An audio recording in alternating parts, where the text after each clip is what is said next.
नमस्कार दर्शकों, स्वागत है आप सभी का ऐसे न्यूज़ चैनल में। मैं आयुष सुनेजा और इस समय मैं मौजूद हूँ सतलोक आश्रम धनाना धाम में, जहाँ पे संत गरीबदास जी महाराज जी के बोध दिवस के उपलक्ष्य में 3 दिवसीय महासमागम का आयोजन किया गया है।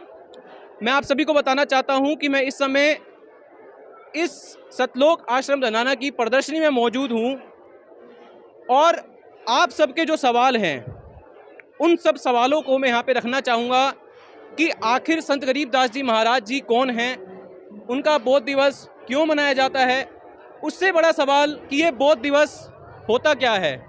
इनसे हम जानने की कोशिश करेंगे कि ये जो यहाँ पे महासमागम किया गया है ये किस उद्देश्य में है। नमस्कार सर। जी सर जी। क्या नाम है जी आपका? रसदास नाम है दास का। सर हमें ये बताइए कि ये जो महासमागम का आज आयोजन किया गया है ये किस उपलक्ष्य में है? ये संत गरीबदास जी महाराज जी के बोध दिवस के उपलक्ष्य में किया जा रहा है, जो 3 दिवसीय समागम है। बोध दिवस के ये बोध दिवस क्या होता है? बोध दिवस यानी जिसको जो ज्ञान प्राप्ति होती है, ज्ञान तत्व ज्ञान प्राप्त होता है, उसे बोध दिवस कहा जाता है। अच्छा, और ये संत गरीबदास जी महाराज जी कौन है? ये संत गरीबदास जी महाराज जी कबीर परमेश्वर के शिष्य हैं और सुडानी हरियाणा के हैं। और कबीर परमेश्वर के स्वरूप माने जाए तो वो एक कह सकते हैं परमपिता परमेश्वर। ये देखिए, आप कटआउट देख सकते हैं, यहाँ पे संत रामपाल जी महाराज जी की गुरु प्रणाली दिखा रखी है। सर क्या आप इसको एक्सप्लेन कर सकते हैं कि इसमें क्या बताया हुआ है? हमारे दर्शकों को बताइए, सरल भाषा में बताइए कि इस गुरु प्रणाली में क्या दर्शाया गया है। गुरु प्रणाली में ये है कि परंपरागत जो गुरु जो गरीबदास जी महाराज जी से आज 11वें पीढ़ी संत रामपाल जी महाराज जी तक चलती हुई आ रही है।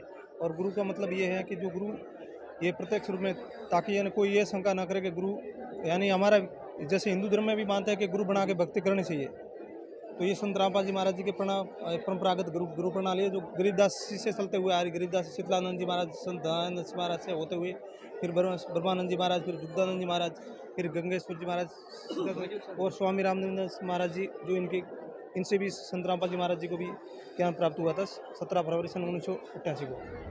गरीबदास जी महाराज हैं, उन्होंने जिस ग्रंथ साहिब की बेरी के बाग में रचना की थी, वो जो ग्रंथ साहिब है वो यहाँ पर लिखा गया है। इसके अंदर वो सारी सतभक्ति, वो जो गरीबदास जी महाराज ने जो वाणियाँ चित्रित, उन्होंने सतलोक देखा, क्या क्या उन्होंने ऊपर देख के आए, कबीर परमात्मा उनको मिले थे, उन्होंने ब्रह्मा विष्णु महेश के लोक देखे, धर्मराज का लोक देखा और हमें कौन सी सतभक्ति करनी चाहिए, उन्होंने वो सारी रचनाएँ देखी। और जो हम ये ब्रह्मांड है, इस ब्रह्मांड की सारी रचनाएँ इस ग्रंथ साहिब के अंदर बताई गई हैं।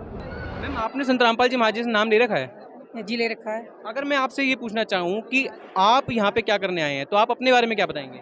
मैं यहाँ पर तत्वदर्शी संत रामपाल जी महाराज के सानिध्य में जो ये गरीबदास जी महाराज का 3 दिवसीय समागम चल रहा है, इसमें हम अपनी सेवा के माध्यम से आए हुए हैं। और आपके अकॉर्डिंग इस अमर ग्रंथ साहिब का जो यहाँ पे पाठ हो रहा है उससे आपको क्या लाभ होगा, साथ ही साथ जो आने वाले श्रद्धालु हैं उनको क्या लाभ होगा? इस अमर ग्रंथ साहिब की वाणियाँ जो संत रामपाल जी महाराज के मुखारविंद से चल रही हैं, उनके चलने से हमारे पापों का नाश होता है। जब वो वही चीज़, तो किसी चीज़ को भी यही होता है, कोई भी बोल दे, किसी भी एक बात, एक सीधी सी बात है, मान लीजिए मैं आपको एक एग्जांपल देती हूँ। प्रधानमंत्री बोलता है कि भी ये काम होना चाहिए, तो वो काम 100% होएगा। और उसी काम को मैं बोल देती हूँ कि फलाना काम होना चाहिए, तो वो काम नहीं होएगा। ये डिपेंड करता है कि वो आदमी किस पोस्ट पे है। तो यहाँ पे जो वाणियाँ चल रही हैं गरीबदास जी महाराज की तत्वदर्शी संत के मुखारविंद से, उसके पाठ के श्रवण करने से भी हमारे पापों का नाश होता है। और ये जितने यहाँ पे श्रद्धालु आ रहे हैं, जगत है या भगत है, वो सब आ रहे हैं, वो उसको सुनेंगे, उनको ज्ञान होएगा और उनके पापों का नाश होएगा। इसका इतना सा महत्व है यहाँ पे। आप कबीर परमात्मा को, संत गरीबदास जी महाराज जी को और संत रामपाल जी महाराज जी को किस रूप में देखते हैं?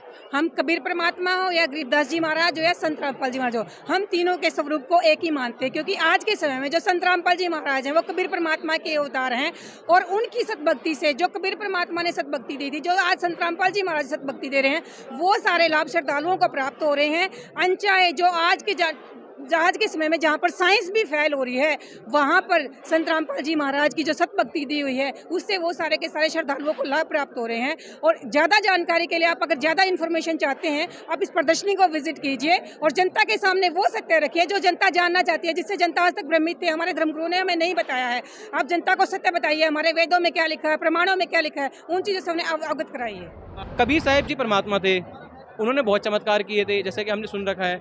गरीबदास जी महाराज जी ने भी बहुत चमत्कार किए थे, क्या संत रामपाल जी महाराज जी ने भी कोई चमत्कार किए हैं? संत रामपाल जी महाराज के तो दिन पर दिन मैं अपने घर में बता सकती हूँ, लाखों के लाखों ऐसे होते हैं, लाखों शिष्य, जितने भी शिष्य हैं सबके साथ चमत्कार होते हैं। किसी आप एक एड्स की बीमारी ले लीजिए, जो एड्स की बीमारी है वो लाइलाज बीमारी है। लाखों ऐसे शिष्य, बहुत सारे ऐसे शिष्य हैं जिनकी बीमारी, कैंसर की बीमारी जिसकी आगे साइंस भी फेल हो चुकी है। आप यहाँ पर प्रदर्शनी में जाएंगे, आपको सारे इंटरव्यूज वगैरह मिलेंगे, वहाँ पे विजिट करिए, आप वो प्रमाण देखिए, उनके आपको कॉन्टैक्ट नंबर भी, आप अगर अपना जस्टिफिकेशन चाहते हैं उनसे बात कीजिए, आपका जस्टिफिकेशन हो जाएगा। आप जनता को सत्य दिखाइए, आपके सारे भ्रम दूर हो जाएंगे।